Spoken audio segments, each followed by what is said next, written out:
Bonjour à tous. Le terrible séisme au Maroc, on va y revenir, est une nouvelle occasion de voir à quel point Macron est une catastrophe diplomatique.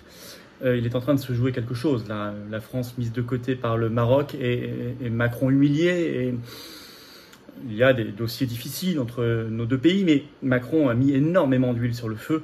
Je vais vous expliquer tout ça, vous apprendre ou réapprendre des choses qu'on ne dit pas assez, et voir comment la France pourrait être respectée et plus utile. Parce qu'ici, on parle quand même de morts et de blessés. Voilà, on parle de drames humains. Nous allons voir cette affaire de Macron humilié dans l'affaire marocaine. Dans cette vidéo, n'hésitez pas à la relayer, à la partager.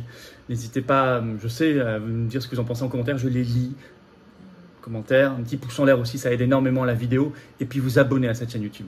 Vous êtes très nombreux en ce moment à vous abonner ou à avoir vérifié que YouTube ne vous a pas désabonné et à vous être réabonné. Le cas échéant, vous me le dites. Il y en a beaucoup. Vérifier, ça prend un seul clic en dessous, s'abonner, hein, c'est une seconde, c'est gratuit bien sûr. Et ça aide énormément à un meilleur référencement de toutes ces vidéos sur la chaîne si vous êtes abonné plutôt que pas abonné. Donc merci de prendre ce dixième de seconde, ce clic nécessaire gratuit pour le faire. Je sais que vous en avez bien compris l'intérêt. Profitez pour appuyer sur la petite cloche à côté, comme ça vous êtes notifié dès qu'il y a une nouvelle vidéo ou un nouveau direct sur cette chaîne. Voilà. Écoutez, je vous attends, aux patriotes. Vous voulez une France respectée, vous voulez une France intelligente dans sa diplomatie, vous voulez la paix mondiale, vous êtes attaché aux valeurs de liberté, de souveraineté, de dignité, de vérité. Je crois que vous avez tapé à la bonne porte, celle de la carte orange, celle d'adhérents ou de réadhérents ou de donateurs aux patriotes. C'est ça que je vous appelle à faire maintenant. Maintenant, quand je dis maintenant, c'est là en ce début de semaine, je pense que c'est un bon moment. C'est un bon moment, c'est une bonne résolution. L'oligarchie, elle ne remet pas à demain ses mauvais coups. Jamais. Attaque maintenant. Nous, on doit se battre maintenant pour nos enfants aussi, hein, pour nos petits-enfants aussi, nos arrière-petits-enfants, et pour ceux qui sont tombés avant nous, nos aïeux, pour qu'on soit libre, qu'on soit la France, qu'on soit une humanité vraiment humaine. Ce sont ça nos combats. Ils sont anti-oligarchiques, ils sont de résistance, ils sont beaux, ils sont grands, ils sont nobles. J'ai besoin de vous. Restez pas seuls. Mettez-vous en relation avec des gens qui pensent comme vous près de chez vous. C'est ça, être adhérent ou réadhérent des patriotes. Faites un don de soutien au mouvement pour l'aider à faire des choses tous les jours. Plus de tracts, plus d'affiches, plus de présence, plus d'opérations coup de poing, plus de manifs. Parce qu'on n'a pas les millions d'euros d'aide publique qui coulent sur nous, non. On n'a pas les copains oligarques, non. Les grands banquiers, non. Mais on vous avoue, on a notre force de cœur et de conviction, notre cohérence et notre sincérité dans le rassemblement. Je vous attends, patriotes, dès maintenant. Comment on fait pour adhérer, réadhérer? C'est le premier lien sous la vidéo en description. Ce lien est également en commentaire épinglé. Une petite fiche maintenant sur l'écran et dans les dernières secondes de la vidéo, le lien apparaîtra aussi sur l'écran. Faire un don de soutien au mouvement, c'est le deuxième lien sous la vidéo en description, c'est tout simple. Adhérer, réadhérer, donner, c'est 2 tiers de défiscalisation pour vous. C'est que si vous mettez 100, en fait, ça vous coûte un peu plus de 30. Si vous mettez 10, ça vous coûte un peu plus de 3. Si vous mettez 3000, ça vous coûte 1000. Si vous mettez 6000, ça vous coûte 2000. Si vous mettez 20, ça vous coûte 7, etc. Bravo aux donateurs, aux réadhérents, bienvenue aux nouveaux adhérents, patriotes. Alors, Maroc, Macron humilié. Alors, Maroc et Macron partagent 5 lettres en commun, pour ceux qui l'auront remarqué, mais c'est à peu près tout ce qu'ils partagent. Et ça ressurgit fortement à l'occasion de ce terrible tremblement de terre dont je vais parler. Macron nous a vraiment mis mal avec la terre entière, il a réussi ce tour de force, et là ça peut avoir des conséquences quand même très graves, hein. On va voir dans cette affaire-là. Alors les faits. D'abord je précise que j'enregistre cette vidéo le 11 septembre, en matinée, donc tout ça peut évoluer très très très vite, même si je pense que du point de vue diplomatique, le signal est déjà lancé quoi qu'il se passe dans les heures et les jours qui viennent. On va y revenir, mais je parle surtout du bilan humain, ça peut évoluer très vite. Au moment où j'enregistre, en tout cas, ce qu'on sait, c'est qu'il y a eu un tremblement de terre de magnitude 7 selon les données marocaines, 6,8 selon les données américaines, peu importe, c'est le plus fort depuis plus de 100 ans, au moins au Maroc, dans la nuit du 8 au 9 septembre. Au moment où j'enregistre, le bilan humain est déjà terrible, 2122 morts officiels, plus de 2421 blessés, plus de 18 000 familles touchées, article du Monde du 11 septembre. Beaucoup de villages détruits dans le Haut-Atlas, à proximité de l'épicentre de ce tremblement de terre, et la ville de Marrakech a été touchée, vous avez vu tous les images. Bon. Alors, concernant l'aide humanitaire derrière tout cela, ou de reconstruction un peu plus tard, le Maroc, bien sûr, est un pays souverain, donc c'est lui qui décide s'il veut, s'il a besoin d'une aide internationale ou pas. En tout cas, dès le 9 septembre, Macron a dit au nom de la France que la France se tenait prête à aider, ne se sentant pas entendu.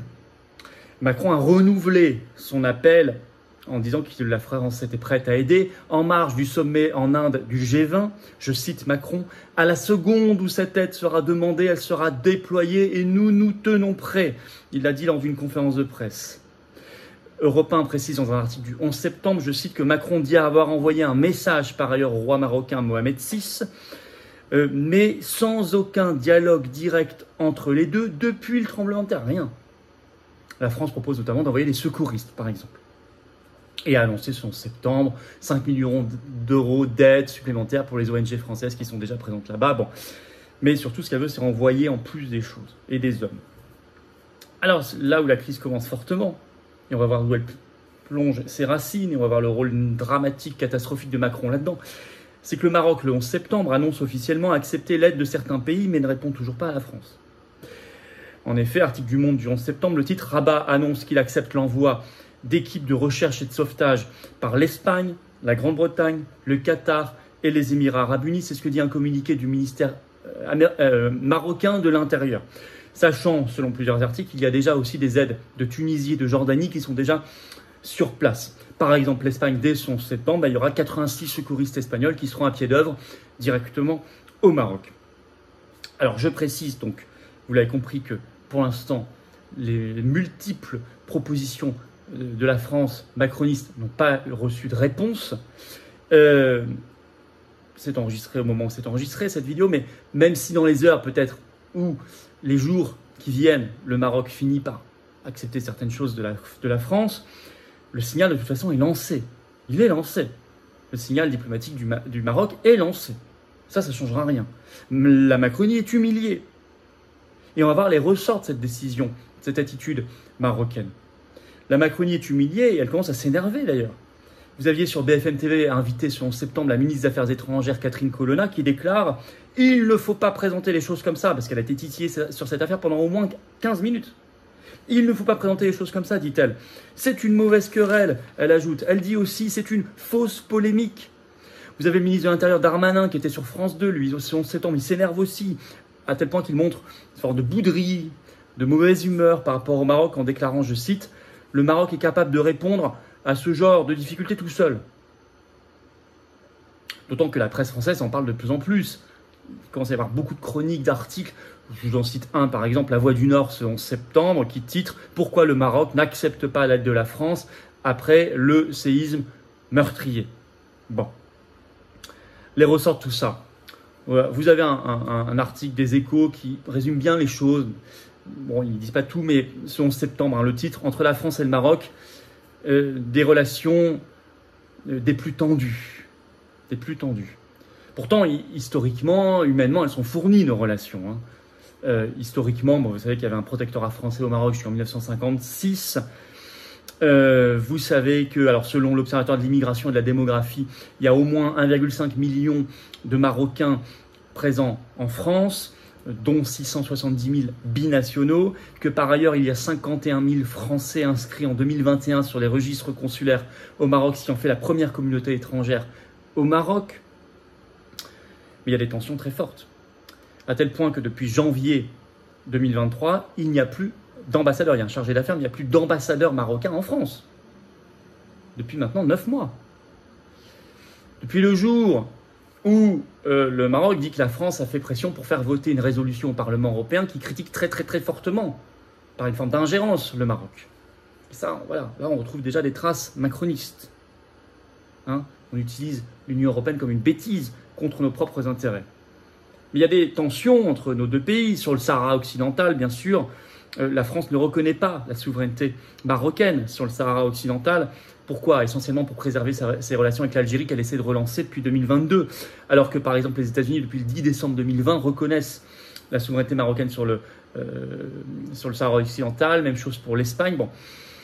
Il y a le dossier migratoire qui a créé des conflits, notamment en 2021-2022. Il se trouve que à un moment, le Maroc ne délivrait quasiment plus de laissez-passer consulaires quand la France voulait expulser un ressortissant marocain au Maroc, donc où elle ne pouvait pas de fait l'expulser. Donc en rétorsion, à partir de septembre 2021, la France avait durci considérablement, mais temporairement, les conditions d'obtention des visas pour les Marocains en France. Ça a été mis, cette tension est terminée depuis décembre 2022.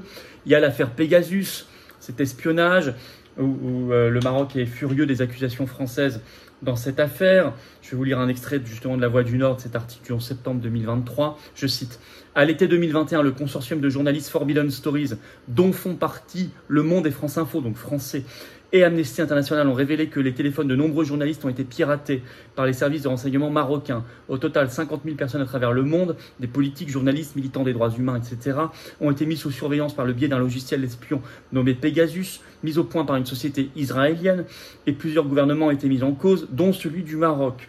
Il y a même un téléphone de Macron qui aurait été espionné. Une mise en cause très mal prise par Rabat qui a incriminé Paris. Bon. Ce sont là, effectivement, il y a des difficultés, mais j'ai envie de dire tout ça est surmontable. Vous savez, les relations entre deux pays, ça n'est jamais un long fleuve tranquille, il y a toujours des péripéties diplomatiques. Le problème, c'est que Macron aggrave tout comme partout. On va refaire un petit bilan tout à l'heure sur tous les lieux où Macron, et encore ça n'est pas exhaustif ce que je vais vous dire, hein, vous pourrez en rajouter en commentaire, mais où Macron nous a mis mal. Mais Macron aggrave tout par son comportement. Je vous parlais de cette histoire de la résolution au Parlement européen qui est très très malvenue, qui ne sert à rien en plus, si ce n'est qu'elle ne peut qu'aggraver les choses, mettre de l'huile sur le feu dans un moment où on n'en a pas besoin. Mais par exemple par ses déclarations, le 27 février dernier, en conférence de presse, Macron qualifie d'amicales ses relations personnelles avec le roi Mohamed VI, alors que rien ne le laisse penser cela. Je vais vous lire ce qu'il a dit et je vais vous lire la réponse surtout très sèche du Maroc, donc février dernier. Je cite en fait un article qui faisait le point là-dessus. Ma volonté est d'avancer avec le Maroc, Sa Majesté le Roi le sait, nous avons plusieurs discussions, dit Macron à l'époque. Les relations personnelles sont amicales, elles le demeureront. Rabat a réagi sèchement. Les relations ne sont ni amicales ni bonnes, pas plus entre les deux gouvernements qu'entre le Palais Royal et l'Élysée, a affirmé une source officielle au sein du gouvernement marocain citée par le journal Jeune Afrique, février 2023. On ne peut pas faire plus sec comme réponse. Là, Macron, encore une fois, a été avec ses gros sabots. Macron est incapable avec sa diplomatie, depuis plus d'1 an, ça traîne, de trouver une date commune pour organiser une visite officielle au Maroc. Par ailleurs, j'ai envie de faire un point. Macron nous a mis mal, il a réussi ce tour de force depuis qu'il est président en 2017 de nous mettre mal. Avec le Maroc, on l'a vu. Parfois d'ailleurs, pour essayer d'être mieux avec l'Algérie à côté. Mais sauf que ça va pas très bien non plus avec l'Algérie. Donc c'est même pas, on se met mal avec le Maroc pour l'Algérie, mais on n'arrive quand même pas à être bien avec l'Algérie non plus. Mal, on le sait avec le Niger, bon, on va pas y revenir, on a fait des vidéos, peut-être qu'on y reviendra plus tard. Avec le Mali, avec le Burkina Faso, avec Centrafrique, avec la Turquie, souvenez-vous des mots encore récents d'Erdogan contre Macron, avec le Brésil, encore quelques semaines, il a bêtement refusé d'aller au sommet de l'Amazonie, alors que la France est présente avec la Guyane, alors qu'il était officiellement invité par Lula, le président brésilien, donc c'est très mal passé. Mal avec la Russie, on le sait, mais même pas bien avec l'Ukraine quand même. N'oubliez pas que c'est en Ukraine que le mot macroné a été inventé, pour dire parler dans le vide et ne faire jamais rien. Mal avec la Chine, pas terrible quand il a eu cette idée d'emmener dans ses bagages en visite officielle il y a quelques mois Ursula von der Leyen, qui a eu des mots complètement calqués sur la diplomatie néoconservatrice américaine contre la Chine. Donc ça sert à rien. Mal, mais souvenez-vous avec l'Italie, quand il y a eu ces déclarations intempestives sur la politique migratoire italienne, etc., qui nous ont mis mal pendant des mois et des mois. Et on peut citer d'autres exemples, et je suis sûr que vous en avez en commentaire. Donc il y a vraiment une spécificité, un problème Macron. Alors ici, en conclusion, on a d'abord une pensée très forte pour les disparus, pour leurs familles, pour les blessés, pour le travail des secouristes sur place. Voilà, et nous leur souhaitons à tous le meilleur dans cette situation d'horreur, et qu'on puisse trouver un maximum de survivants, et qu'on puisse aider le Maroc, et que le Maroc s'aide lui-même. Je veux dire, vous avez la catastrophe diplomatique macroniste, elle peut avoir des catastrophes en chaîne, dont celle-ci, qui peut être une catastrophe humaine.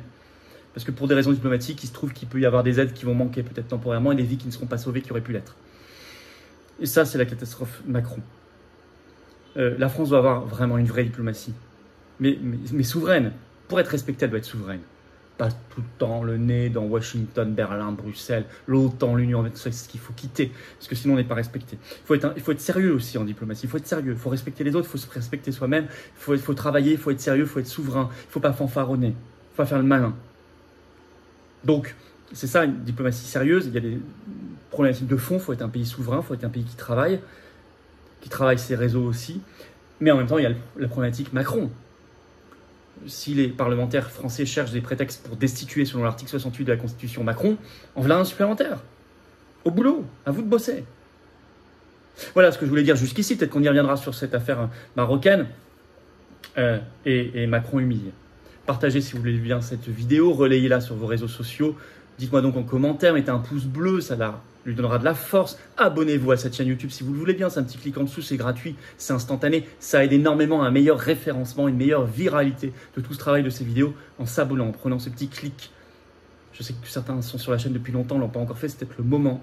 Certains nous rejoignent maintenant, bienvenue. Vous découvrez la chaîne, profitez-en pour vous abonner peut-être. Et puis appuyez sur la petite cloche, je vous l'ai dit, vous serez notifié dès qu'il y a une nouvelle vidéo, un nouveau direct, automatiquement ainsi. Et moi je vous attends, patriotes. Voilà. Peut-être que vous êtes nouveau aussi, peut-être que votre adhésion au contraire n'est plus à jour, vous avez été adhérent.